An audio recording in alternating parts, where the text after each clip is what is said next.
नमस्कार विद्यार्थी मित्रांनो, एक्झाम वार्ता या यूट्यूब चॅनलवरती आपलं खूप खूप स्वागत आहे. आज आपण येथे डिपार्टमेंटल PSI मुख्य परीक्षेसाठी महत्त्वपूर्ण असणारा शस्त्र अधिनियम 1959 यावरती आयोगाने विचारलेले प्रश्न पाहणार आहोत. तर चला मग सुरुवात करू आजच्या या व्हिडिओला. पहिला प्रश्न आहे, शस्त्रास्त्र कायदा 1959 कलम 3 नुसार कोणत्याही व्यक्तीला कोणतेही बंदूक किंवा दारुगोळा घेणे, त्याच्या ताब्यात ठेवणे किंवा बाळगणे कायदेशीर नाही जोपर्यंत डॅश डॅश डॅश. हा प्रश्न डिपार्टमेंटल PSI मुख्य 2021 ला विचारलेला आहे. ऑप्शन 1 आहे तो भारताच्या दौऱ्यावर आलेली परदेशी असल्यास. ऑप्शन 2 आहे त्यांनी वयाची 35 वर्ष पूर्ण केलेली असल्यास. ऑप्शन 3 आहे तो भारताचा विशेष अधिकार प्राप्त नागरिक असल्यास. व ऑप्शन 4 आहे वरीलपैकी कोणतेही नाही. याचं उत्तर आहे ऑप्शन 4 वरीलपैकी कोणतेही नाही. कोणत्याही व्यक्तीला कोणत्याही प्रकारची बंदूक किंवा दारुगोळा हे ताब्यात ठेवण्यासाठी त्याच्याकडे लायसन्स असणे आवश्यक आहे. प्रश्न दुसरा आहे, शस्त्र अधिनियम 1959 अन्वये दारुगोळा याचा अर्थ कोणत्याही अग्निशस्त्रासाठी लागणारा दारुगोळा असा असून त्यात पुढील गोष्टींचा समावेश होतो. विधान अ, अग्निबाण, बॉम्ब, स्फोटगोळे, कुलपी गोळे. विधान बी, लाठी, चालताना वापरावयाची काठी आणि हॉकी बॅट. विधान क, फलिते व घर्षजनलिका. विधान ड, दारुगोळ्याचे भाग व तो तयार करण्याची यंत्रसामग्री. अचूक पर्यायी उत्तरे निवडा. हा प्रश्न डिपार्टमेंटल PSI मेन्स 2021 ला विचारण्यात आलेला आहे. पार्ट 1 मध्ये आपण शस्त्र अधिनियमातील सर्व व्याख्या पाहिलेल्या आहेत. त्यामध्ये आपण पाहिलेलं आहे दारुगोळा या संज्ञेअंतर्गत कोणकोणत्या घटकांचा समावेश होतो. मग त्यात अग्निबाण, बॉम्ब, स्फोटगोळे, कुलपी गोळे यांचा समावेश होतो का? तर होतो, म्हणजे विधान ए बरोबर आहे. नंतर लाठी, चालताना वापरावयाची काठी आणि हॉकी बॅट यांचा समावेश होतो का दारुगोळ्यामध्ये? तर नाही, विधान बी चुकीचं आहे. नंतर फलिते व घर्षण नलिका यांचा समावेश होतो का दारुगोळ्यात? तर होतो, म्हणजे विधान क पण बरोबर आहे. दारुगोळ्याचे भाग व ते तयार करण्याची यंत्रसामग्री यांचा समावेश होतो का दारुगोळ्यात? तर होतो, म्हणजे विधान ड पण काय आहे? बरोबर आहे. म्हणजे विधान अ, क, ड यामध्ये जे घटक दिले आहेत त्या सर्वांचा समावेश दारुगोळा या संज्ञेअंतर्गत होतो. म्हणजे आपलं उत्तर काय असणार आहे? ऑप्शन 3 पर्याय अ, क आणि ड अचूक आहेत. आणखी कोणत्या घटकांचा समावेश होतो दारुगोळा या संज्ञेअंतर्गत? आपण पाहिलेलं आहे पाण्याखाली सुरुंग पेरण्यासाठी बनवलेल्या वस्तू, जसे की टॉर्पिडो. टॉर्पिडो कशा प्रकारे काम करते, त्याचे किती प्रकार आहेत ते पण आपण पाहिलेलं आहे. नंतर अग्निशस्त्रातील बार व त्याची सामग्री याचा देखील दारुगोळ्यामध्ये समावेश होतो. पुढचा प्रश्न आहे, शस्त्रास्त्र कायदा 1959 चे खालीलपैकी कोणते कलम शस्त्रास्त्रे आणि दारुगोळा निर्मिती विक्रीसाठी परवान्याशी संबंधित आहे?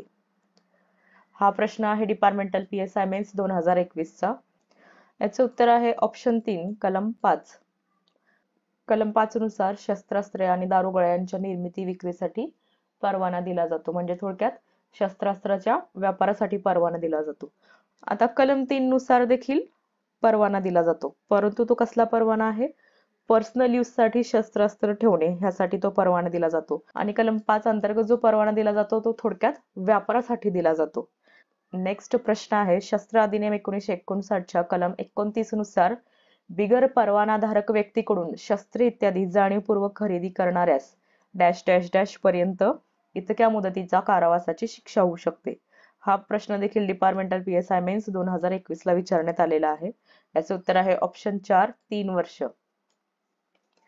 परवाना नसलेल्या व्यक्तीकडून शस्त्रे जाणीवपूर्वक खरेदी केल्यास 3 वर्षांचा कारावास किंवा द्रव्यदंड किंवा दोन्ही शिक्षा होऊ शकतात, कलम 29 नुसार. ठीक आहे. नंतर नेक्स्ट प्रश्न आहे, शस्त्र अधिनियम 1959 च्या कलम 2 क नुसार शस्त्राच्या व्याख्येमध्ये खालीलपैकी कशाचा समावेश होत नाही? हा प्रश्न डिपार्टमेंटल PSI मुख्य 2017 ला विचारण्यात आलेला आहे. ऑप्शन 1 आहे लाठी. ऑप्शन 2 आहे घरगुती वापराच्या वस्तू. ऑप्शन 3 आहे खेळणी. आणि ऑप्शन 4 आहे वरील सर्व जोपर्यंत त्यांचा वापर योग्य आयुध म्हणून रूपांतरित होऊ शकत नाही. याचं उत्तर आहे ऑप्शन 4 वरील सर्व जोपर्यंत त्याचा वापर योग्य आयुध म्हणून रूपांतरित होऊ शकत नाही. ठीक आहे. शस्त्राची व्याख्या डिटेलमध्ये आपण पार्ट 1 मध्ये पाहिलेली आहे. नेक्स्ट क्वेश्चन आहे, शस्त्र अधिनियम 1959 च्या कलम 3 प्रमाणे कोणत्याही अपराधासंबंधात कोणत्याही व्यक्तीविरुद्ध कोणताही अभियोग दाखल करण्याकरिता पूर्व अट कोणती आहे? हा प्रश्न देखील डिपार्टमेंटल मेन्स 2017 ला विचारलेला आहे. ऑप्शन 1 आहे जिल्हा पोलीस अधीक्षकांची पूर्व मंजुरी. ऑप्शन 2 आहे जिल्हा दंडाधिकाऱ्यांची पूर्व मंजुरी. ऑप्शन 3 आहे जिल्हा न्यायाधीशांची पूर्व मंजुरी. ऑप्शन 4 आहे वरीलपैकी काहीही नाही. ऑप्शन 4 आहे वरीलपैकी काहीही नाही. याचं उत्तर आहे ऑप्शन 2 जिल्हा दंडाधिकाऱ्यांची पूर्व मंजुरी. कलम 3 प्रमाणे खटला किंवा दावा दाखल करण्यासाठी जिल्हा दंडाधिकाऱ्यांची पूर्व मंजुरी आवश्यक असते. ही तरतूद कोणत्या कलमामध्ये आहे? तर कलम 39. कलम 39 मध्ये काय म्हटलेलं आहे? कलम 3 खालील कोणत्याही अपराधासंबंधात जिल्हा दंडाधिकाऱ्याच्या पूर्व मंजुरी विना कोणत्याही व्यक्तीविरुद्ध अभियोग मांडला जाणार नाही. ठीक आहे, कलम 39. नेक्स्ट प्रश्न आहे शस्त्र व दारुगोळा यांची निर्मिती, विक्री, वापर वगैरे करिता लायसन्स बाबत शस्त्र अधिनियम कायदा 1959 मधील कलम डॅश डॅश डॅश खाली तरतूद आहे. हा प्रश्न डिपार्टमेंटल मेन्स 2016 ला आलेला आहे. याचं उत्तर आहे ऑप्शन 2 कलम 5. कलम 5 मध्ये शस्त्र व दारुगोळा यांची निर्मिती, विक्री इत्यादीसाठी परवाना संबंधित तरतूद देण्यात आलेली आहे. कलम 3 नुसार पर्सनल यूज साठी परवाना दिला जातो, तर कलम 5 नुसार व्यापारासाठी परवाना दिला जातो. नंतर नेक्स्ट आहे शस्त्र अधिनियमाच्या कलम 29 नुसार शस्त्र विक्रीचा परवाना नसलेल्या व्यक्तीकडून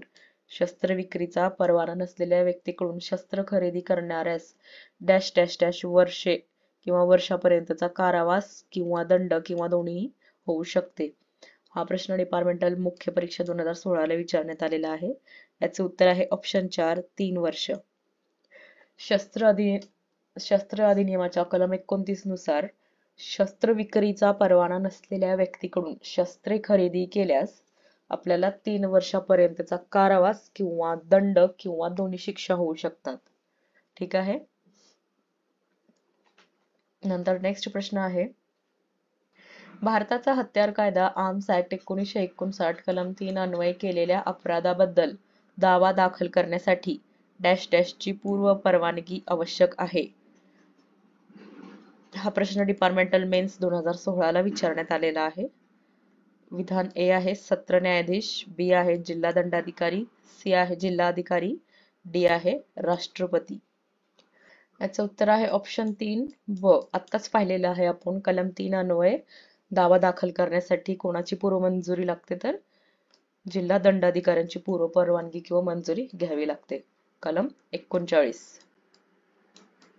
नंतर नेक्स्ट प्रश्न आहे शस्त्र अधिनियम 1959 च्या कलम 29 नुसार जर एखाद्या व्यक्तीने लायसन्स धारण न करणाऱ्या व्यक्तीकडून शस्त्र इत्यादी जाणीवपूर्वक खरेदी केली किंवा कब्जात ठेवण्यास हक्कदार नसलेल्या व्यक्तीकडे ती जाणीवपूर्वक सुपूर्द केली तर त्यास डॅश डॅश वर्ष कारावासाची शिक्षा होऊ शकते. हा प्रश्न डिपार्टमेंटल मेन्स 2013 ला विचारण्यात आलेला आहे. याचे उत्तर आहे ऑप्शन 2 3 वर्ष. त्याचबरोबर द्रव्यदंड किंवा दोन्ही शिक्षा होऊ शकतात. शस्त्र अधिनियमाचा कलम 29 नुसार लायसन्स नसलेल्या व्यक्तीकडून शस्त्र खरेदी केल्यास किंवा हक्कदार नसलेल्या व्यक्तीकडे ते शस्त्र सुपूर्द केल्यास 3 वर्ष कारावास किंवा द्रव्यदंड किंवा दोन्ही शिक्षा होऊ शकतात. नंतर नेक्स्ट प्रश्न आहे शस्त्र अधिनियम 1959 नुसार कोणतीही व्यक्ती जी बेकायदेशीर उद्देशाकरिता शस्त्र बाळगताना संशयास्पद परिस्थितीत आढळल्यास पोलीस अधिकारी त्याविरुद्ध खालीलपैकी कोणती कृती करू शकतो?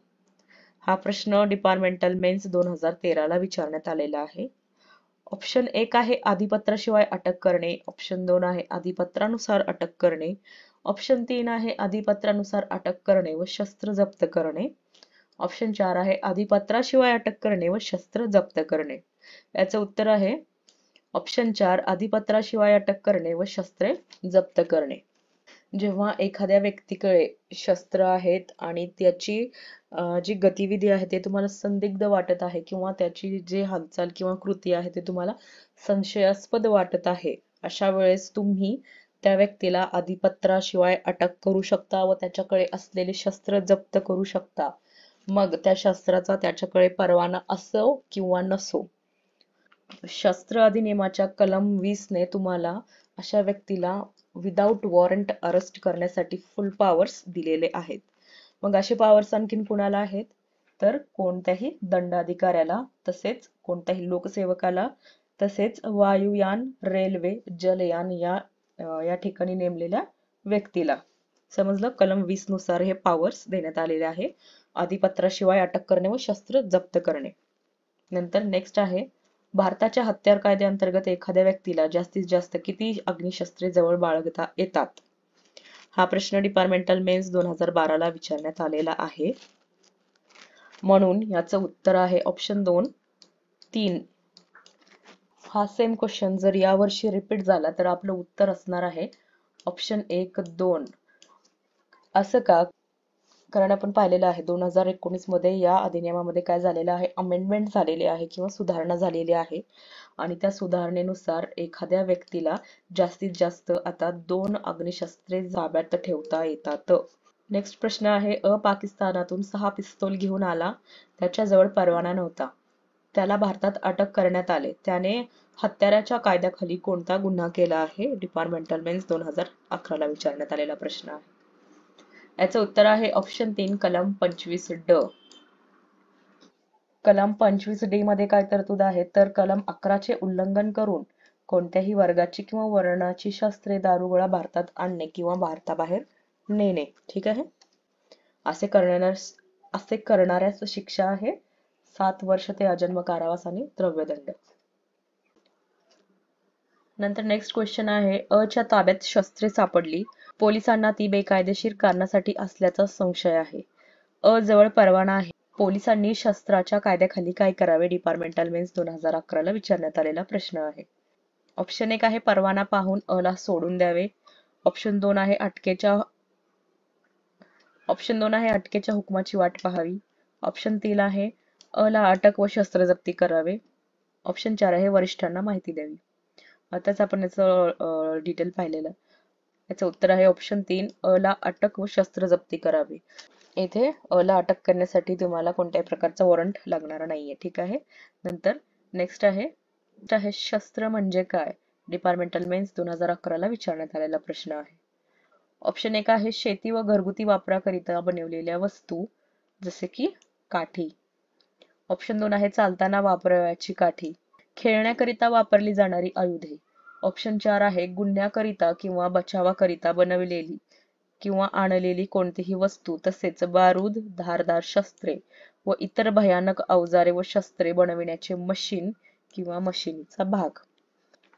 मग याचं उत्तर आहे ऑप्शन 4, गुन्ह्याकरिता किंवा बचावाकरिता बनवलेली किंवा आणलेली कोणतीही वस्तू, तसेच बारूद, धारदार शस्त्र व इतर भयानक अवजारे व शस्त्रे बनवण्याची मशीन किंवा मशिनीचा भाग. पार्ट 1 मध्ये आपण डिटेलमध्ये व्याख्या पाहिलेली आहे. काय आहे व्याख्या शस्त्राची? कोणताही हत्यार शस्त्र केव्हा ठरतो? जेव्हा त्या बनवण्यामागे उद्देश काय असला पाहिजे? इज टू ऑफेन्स और टू डिफेन्स. एकतर गुन्हा करणे, अपराध करणे किंवा बचाव करणे असे असेल तर ते काय आहे? शस्त्र आहे. ठीक आहे. शस्त्र अधिनियम 1959 च्या कलम 3 पोट कलम 2 अन्वये कोणतीही व्यक्ती एका वेळेस कितीपेक्षा अधिक अग्निशस्त्रे स्वतःच्या कब्जात ठेवू शकत नाही.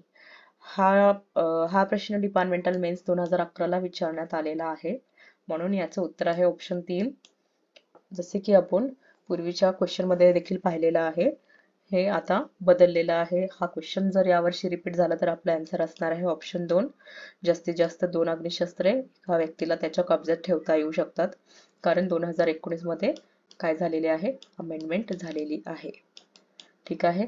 नेक्स्ट प्रश्न आहे, शस्त्र कायदा 1959 केव्हा अंमलात आला?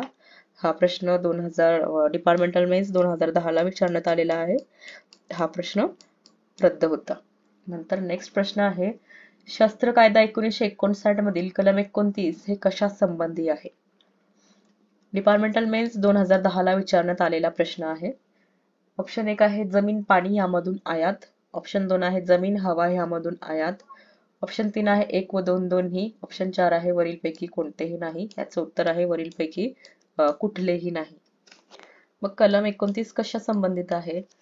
तर परवाना धारण न करणाऱ्या व्यक्तीकडून शस्त्रे इत्यादी जाणीवपूर्वक खरेदी करणे, शस्त्रे ताब्यात ठेवण्यास हक्कदार नसलेल्या व्यक्तीकडे ती जाणीवपूर्वक सुपूर्द करणे यासाठी शिक्षा. काय शिक्षा आहे तर 3 वर्ष कारावास, द्रव्यदंड 3 वर्ष कारावास किंवा द्रव्यदंड किंवा दोन्ही शिक्षा आहे. शस्त्र अधिनियमावरती आयोगाने विचारलेले प्रश्न हा व्हिडिओ आपला इथे संपतो. पुढच्या व्हिडिओमध्ये आपण प्रिव्हेन्शन ऑफ करप्शन ऍक्ट पाहणार आहोत, म्हणजेच भ्रष्टाचार प्रतिबंध अधिनियम पाहणार आहोत. तुम्हाला माझा हा व्हिडिओ जर आवडला असेल तर व्हिडिओला लाईक करायला विसरू नका. डिपार्टमेंटल मेन्सची तयारी करणाऱ्या आपल्या फ्रेंड सर्कलमध्ये हा व्हिडिओ नक्कीच शेअर करा. तसेच स्पर्धा परीक्षेच्या विनाशुल्क परिपूर्ण तयारीसाठी चॅनलला सबस्क्राईब करा. Thank you for watching.